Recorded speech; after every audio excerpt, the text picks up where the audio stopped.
नमस्कार दोस्तों। और इस वक्त की सबसे बड़ी खबर आ चुकी है। हाई कोर्ट से महंगाई भत्ता को लेकर, महंगाई भत्ता फ्रीजिंग को लेकर सुनवाई हुई है, जो मैं आपको उस नोटिस को पूरा प्रूफ के साथ इस वीडियो में दिखाने वाला हूं। हाई कोर्ट में सुनवाई हुई थी, उसका पूरा प्रूफ के साथ मैं आपको दिखाने वाला हूं। हाई कोर्ट ने क्या कहा है, महंगाई भत्ता को लेकर क्या सुनवाई की है, तो पूरा प्रूफ के साथ मैं आपको इस वीडियो में दिखाने वाला हूँ। केंद्रीय कर्मचारी, सरकारी कर्मचारी और सभी पेंशनधारियों के लिए बहुत ही बड़ी खबर है, जो कि जानना आपके लिए जरूरी है।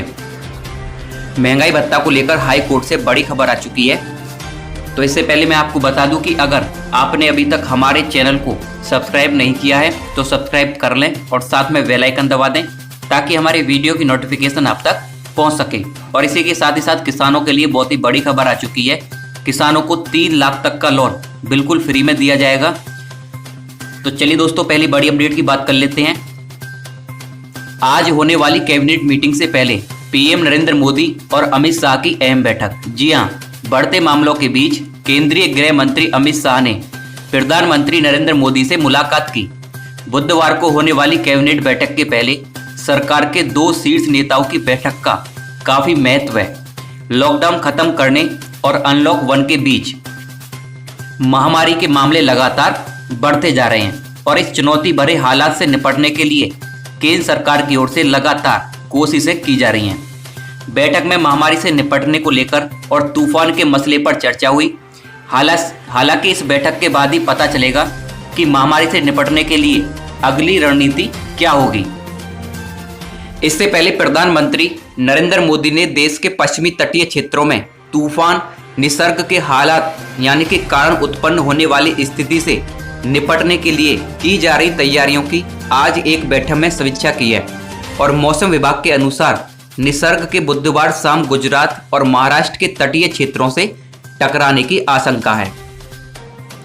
प्रधानमंत्री कार्यालय के अनुसार प्रधानमंत्री ने देश के पश्चिमी तटीय हिस्सों में तूफान की आशंका के मद्देनजर स्थिति का जायजा लिया और लोगों से हर संभव एहतियात और सुरक्षा उपाय बरतने का आग्रह भी किया। पीएम मोदी ने बैठक के बाद ट्वीट कर कहा है कि पश्चिमी तटीय हिस्सों में तूफान के मद्देनजर स्थिति का जायजा लिया और सभी के कल्याण के लिए प्रार्थना करता हूं कि मेरे लोगों से आग्रह है कि वे हर संभव एहतियात और सुरक्षा उपाय अपनाएं। ये पीएम नरेंद्र मोदी और अमित शाह ने कहा है। उल्लेखनीय है कि गृह मंत्री अमित शाह ने स्थिति से निपटने के लिए सभी संबंधित एजेंसियों के अधिकारियों के साथ बैठक में तैयारियों का जायजा लिया था और उन्होंने दोनों राज्यों के मुख्यमंत्रियों के साथ भी वीडियो कॉन्फ्रेंसिंग के माध्यम से बात कर उन्हें केंद्र की ओर से हर संभव मदद का आश्वासन भी दिया था। दोनों राज्यों में लोगों की सुरक्षा, स्थानों पर पहुंचाने और बाद में स्थिति को सामान्य बनाने में मदद के लिए राष्ट्रीय आपदा मोचन बल की 20 में से भी अधिक टीमों को तैनात किया गया है। यानी कि 20 से भी अधिक टीमों को तैनात किया गया है। तो चलिए अगली बड़ी खबर की बात करते हैं। आज कैबिनेट की मीटिंग होने वाली है, तो देखते हैं क्या फैसला आता है।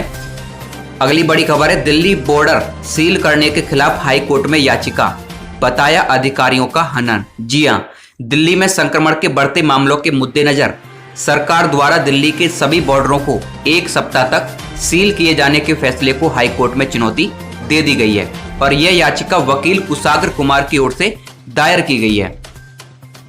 याचिका में याची ने कहा है कि दिल्ली सरकार द्वारा बॉर्डरों को 1 सप्ताह के लिए सील करने का फैसला अतार्किक, तर्कहीन और अनुचित और असंवैधानिक है। और याचिका में दावा किया गया है कि इस याचिका में संविधान के अनुच्छेद 14, 19 और 21 का उल्लंघन हुआ है। याचिका में यह भी कहा गया कि इस आदेश से दिल्ली एनसीआर में रह रहे लोगों को आवाजाही के अधिकार का हनन हो रहा है। और साथ ही याचिका में यह भी कहा गया कि दिल्ली के कई अस्पताल केंद्र सरकार के अधीन है और इन अस्पतालों में इलाज करवाने के लिए यूपी और हरियाणा से आने वाले लोगों के प्रवेश पर प्रतिबंध लगा गया है, जबकि इन अस्पतालों का खर्च केंद्र सरकार वहन करती है। और इसके साथ ही बॉर्डर सील होने से दिल्ली एनसीआर में रहने वाले उन लोगों को बेहद परेशानी का सामना करना पड़ रहा है जो दिल्ली में काम करते हैं। तो चलिए अगली बड़ी खबर की बात करते हैं। बिहार विधानसभा चुनाव का बिगुल 7 जून को फूकेगा। अमित शाह ऑनलाइन रैली कर जनता को करेंगे संबोधित। जी हां, इस बार जो रैलियां होंगी वो ऑनलाइन माध्यम से की जाएंगी। बिहार विधानसभा चुनाव को देखते हुए भाजपा पूरे प्रदेश में वर्चुअल रैलियों का आयोजन करने वाली है, जिसकी शुरुआत केंद्रीय मंत्री अमित शाह की वर्चुअल रैली के जरिए की जाएगी। और दिल्ली से इस विषय पर जानकारी देते हुए भाजपा प्रदेश अध्यक्ष डॉक्टर संजय जायसवाल ने कहा, केंद्रीय मंत्री अमित शाह जी आगामी 7 जून को पूरे प्रदेश के कार्यकर्ताओं व आम जनता को डिजिटल माध्यमों के जरिए संबोधित करने वाले हैं। हालांकि पहले यह कार्यक्रम 9 जून को होना था, लेकिन कुछ कारणों से तिथि में बदलाव कर दिया। संकट को देखते हुए पहले की तरह राजनीतिक गतिविधियां नहीं हो सकेंगी। इसलिए भारतीय जनता पार्टी इस चुनाव में सोशल मीडिया माध्यमों और अन्य डिजिटल प्लेटफॉर्म का अधिकाधिक प्रयोग करने वाली है। और अभी तक हम वीडियो कॉन्फ्रेंसिंग के जरिए मंडलीय स्तरीय कार्यकर्ताओं से संवाद करने में सफलता हासिल कर चुके हैं और प्रधानमंत्री जी के विगत मन की बात कार्यक्रम से बूथ स्तरीय कार्यकर्ताओं को जोड़ने का हमारा प्रयोग भी अपेक्षा से अधिक सफल रहा है। तो चलिए दोस्तों, अगली बड़ी खबर की बात करते हैं। इस स्कीम के तहत इन किसानों को बिना गारंटी के 3 लाख रुपए का लोन देगी मोदी सरकार। जी हां, बिना किसी गारंटी के 3 लाख रुपए का लोन दे रही है मोदी सरकार। नरेंद्र मोदी सरकार ने देश के कुछ किसानों के लिए किसान क्रेडिट कार्ड पर यानी कि केसीसी बिना गारंटी लोन देने की सीमा बढ़ाकर 3 लाख रुपए कर दी है, जबकि यह पहले 1,60,000 रुपए थी और इसे लोन लेना आसान हो जाएगा। लेकिन यह सुविधा सबको नहीं मिलेगी। जिन किसानों का दूध सीधे तौर पर मिल्क यूनियनों द्वारा खरीदा जाता है, उन्हीं को यह लाभ मिलेगा और इससे दुग्ध संघों से जुड़े डेयरी किसानों के लिए सस्ते दर पर पैसे की उपलब्धता होगी और बैंकों को कर्ज चुकता होने का आश्वासन भी मिलेगा। देश में 1,70,00,000 किसान ऐसे हैं जो 230 मिल्क यूनियनों के साथ जुड़े हुए हैं। अगर ये लोग अपना कारोबार लेने के लिए पैसा चाहते हैं तो उन्हें बिना कॉल लेटर के पैसा आपको मिलेगा, क्योंकि इनकी गारंटी मिल्क यूनियनों के पास होती है, वहां से सरकार अपना पैसा ले सकती है। और अन्य किसानों के लिए यह व्यवस्था 1,60,000 रुपए तक ही सीमित रहेगी, यानी कि जितने भी किसान हैं, खेती किसान हैं, उनके लिए 1,60,000 रुपए बिना किसी गारंटी के लोन दिया जाएगा। केसीसी कवरेज बढ़ाना चाहती है सरकार। देश में अभी मुश्किल से 7 करोड़ किसानों के पास ही किसान क्रेडिट कार्ड हैं, जबकि किसान परिवार 14 करोड़ हैं और सरकार इसे बढ़ाना चाहती है कि ऐसे में अब डेयरी सेक्टर से जुड़े लोगों पर दाव चल गया है और सरकार बिना गारंटी लोन इसलिए दे रही ताकि वे साहूकार के चुंगल में ना फंसें। और 15 दिन के अंदर कार्ड जारी करने का आदेश दिया है। केंद्र सरकार ने बैंकों से कहा है कि लोन के लिए आवेदन जमा करने के 15 दिन के अंदर केसीसी जारी करें और केसीसी पर बैंकों के सभी प्रोसेसिंग चार्ज खत्म कर दिए गए हैं और बैंकिंग सिस्टम किसानों को कर्ज देने से कतराता रहा है। किसान शक्ति संघ के अध्यक्ष पुष्पेंद्र सिंह ने डेयरी किसानों को बिना गारंटी 3 लाख रुपए तक का सस्ता लोन देने के फैसले का स्वागत किया है और इससे किसान ज्यादा पशु खरीद पाएंगे। और उन्होंने यह भी कहा है कि लेकिन इसका सही फायदा तब मिलेगा जब किसान के दूध का सही रेट मिलेगा और इसका रिजर्व प्राइस तय किया जाए।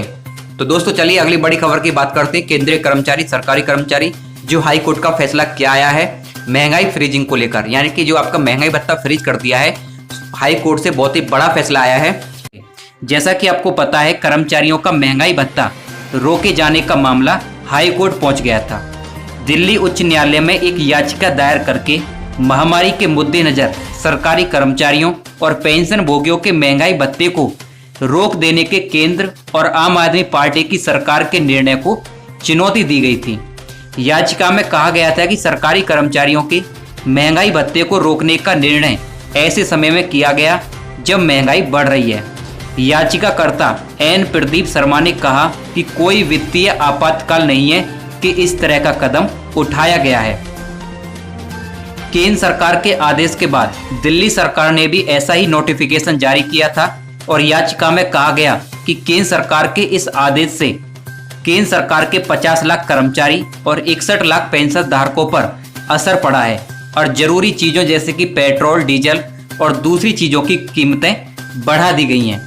याचिका में कहा गया है कि बिना किसी वित्तीय आपातकाल के कर्मचारियों और पेंशन धारकों को बढ़ते मुद्रास्फीति से निपटने के लिए महंगाई भत्ते के लाभ से वंचित नहीं किया जा सकता। और याचिका में यह भी कहा गया कि पेंशन दान नहीं है बल्कि ये एक अधिकार है और ये संविधान की धारा 360 के तहत सेवा शर्तों का एक हिस्सा है।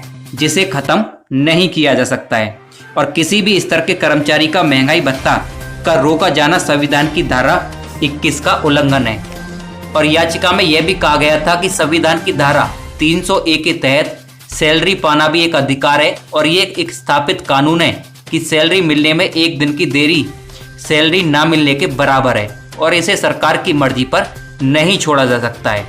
तो ये सब याचिका में कहा गया था।